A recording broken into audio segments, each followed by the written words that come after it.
Hello everyone, today we are going to start with the chapter Force and Pressure of class 8th. So let's begin with the force. What is force? Actually in our day-to-day activity we are performing certain tasks, certain action that requires the force. हर एक activity करने में हमें force की ज़रूरत होती है but we are not aware of that कि that is only the force. क्या होता है फोर्स? अगर आप कोई भी एक्टिविटी कर रहे हो, for example if you are picking up the book, while playing you are catching the ball, or you're lifting the suitcase, or you hitting the football, all this activity requires the force and that is only the force. आप कोई चीज़ को push कर रहे हो, कोई चीज़ को पुल कर रहे हो, उसमें जो भी एक्शन आप कर रहे हो, जो टास्क परफॉर्म कर रहे हो, that is only the force. आप कोई फोर्स लगा के ही वो एक्टिविटी परफॉर्म कर सकते हो. ठीक है, तो अगर हम सिंपल टर्म में फोर्स की डेफिनेशन देखें, that is force can be defined as push और pull applied on an object to bring a change in its state. यानी कि कोई भी ऑब्जेक्ट पे अगर हम पुश और पुल अप्लाई करते हैं जिसकी वजह से उस ऑब्जेक्ट के स्टेट में चेंज आए तो उसको हम फोर्स बोलते हैं. ठीक है, यानी कोई ऑब्जेक्ट है उस पे हमने पुश या पुल अप्लाई किया, उस ऑब्जेक्ट के स्टेट में अगर चेंज आता है तो उसको हम फोर्स बोलेंगे. Right now what does it mean कि change in state? Change in state से क्या मतलब है? अगर कोई ऑब्जेक्ट रेस्ट पे है और वो मोशन में आ जाता है तो वो किस वजह से आया? फोर्स की वजह से. अगर कोई ऑब्जेक्ट मोशन में है और वो रेस्ट पे आ जाए तो उसकी स्टेट जो है वो चेंज हो रही है, फ्रॉम रेस्ट टू मोशन और मोशन टू रेस्ट. या फिर हम उसकी स्पीड को इंक्रीज या डिक्रीज कर सकते हैं. किसकी वजह से? फोर्स की वजह से डिक्रीज या इंक्रीज कर सकते हैं. या फिर और क्या क्या चेंजेस जो है वो फोर्स ला सकता है, that we will discuss one by one.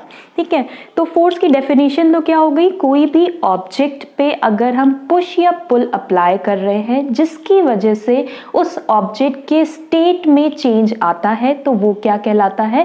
That is only the force. इसका एग्जाम्पल जैसे मैंने पहले ही बता दिया आपको, picking up a book, lifting a suitcase, or catching a ball, or hitting a football.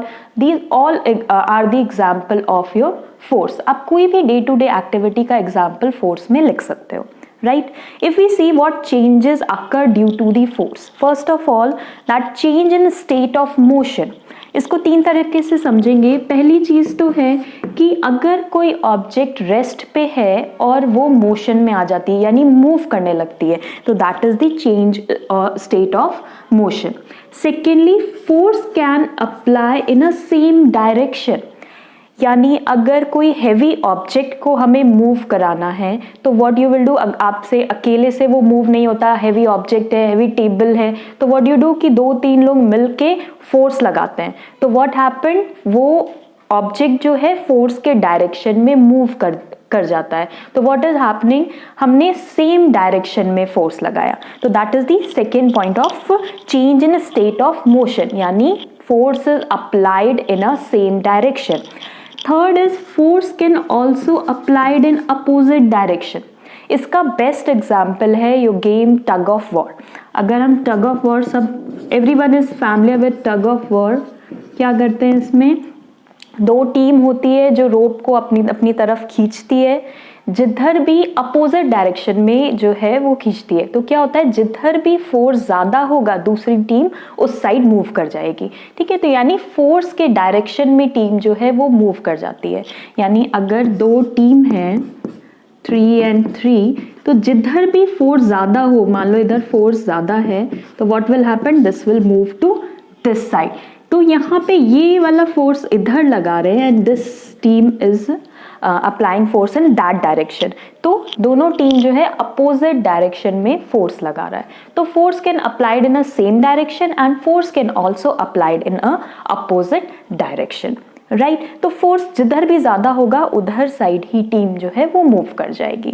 तो this is about change in state of motion, यानी कोई भी ऑब्जेक्ट रेस्ट पे है तो वो मोशन में आ जाती है। आपने एग्जाम्पल देखा होगा, जैसे टॉय कार होती है तो क्या होता है कि उसको जब व्हाट वी डू, उसको जब हम पुश कराते हैं तो वो फोर्स के डायरेक्शन में मूव कर जाती है। वो पहले रेस्ट पे थी and when we applied force what happened, वो फोर्स के डायरेक्शन में मूव कर गई, right.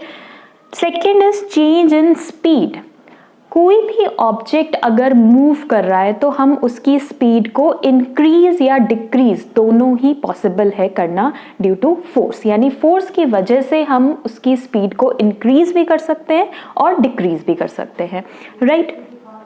Second is your change in the direction, third is your change in the direction of movement. इसका अगर हम एग्जाम्पल देखें, that is your carrom board, right. अब कैरम बोर्ड में क्या करते हैं, we striker and what will happen, वो कॉइन से टकराती है और कॉइन जो है अपना पोजीशन चेंज कर लेता है, या स्ट्राइकर जो है वो अपना मूवमेंट चेंज कर लेता है। तो that is the example of change in the direction of movement, that is your carrom board, right. क्या हो रहा है इसमें, when we strike a striker it will hit the coin and what will happen, striker अपना movement जो है, direction जो है वो चेंज कर लेता है, राइट। अगर हम फोर्थ की बात करें, that is change in shape of an object due to the force, यानी फोर्स की वजह से ऑब्जेक्ट के शेप में भी चेंज आ सकता है। इसका बेस्ट एग्जांपल क्या हो सकता है, if you compress a foam, अगर हम फोम को कंप्रेस करते हैं तो क्या होता है, वो कॉन्ट्रैक्ट हो जाता है। सेकेंडली अगर हम बलून को कंप्रेस करते हैं तो भी उसका शेप चेंज हो जाता है। और क्या एग्जाम्पल हो सकते हैं, if we make chapatis at home what will happen, हम डो में जब प्रेशर लगाते हैं तो that dough changes its shape, तो that is the example of change in shape of an object. यानी फोर्स की वजह से क्या क्या पॉसिबल है, that any object can change its state of motion, any object can change its speed, either increases or decreases. Any object can change the direction of movement, right? And any object can change its shape due to the force, right? So these all are the changes which occur due to force, and this is the definition of force. In next video we will talk about the type of force, that is your contact and non-contact force. Thank you.